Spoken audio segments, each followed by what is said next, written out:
अस्सलाम वालेकुम। ईरान पर कितनी देर जंग मुसल्लत रही। वो नूरा कुश्ती कर रहा था। इसराइल के साथ अंदरूनी तौर पर उसकी दोस्ती थी, बैरूनी तौर पर दुनिया को दिखा रहा था। और जिन जिन इस्लामी ममालिक पर ईरान ने बमबारी की, उन पर ही इसराइल ने की। और दूसरों को भी उसने खुल्लम खुल्ला इस तरह की आदत डाली कि इस तरह का काम करें।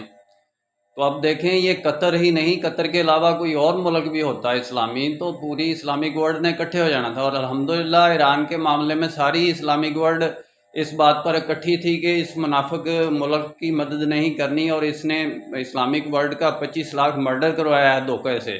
और रशियन एजेंट है, इसराइल का एजेंट है ईरान। तो देखें, अब कतर के लिए, कतर पे करे हमला अब इसराइल दोबारा। मैं देखता हूँ कैसे करता है इसराइल कतर पर हमला। किसी भी इस्लामी मुल्क पर करे, करके देखे। मेरा काम इस्लामिक वर्ल्ड की अमन और यूनाइटी का। इंशाल्लाह डिटेल में बात फिर होगी। निस्बत वहदत खिदमत खैर के साथ। अल्लाह हाफिज़।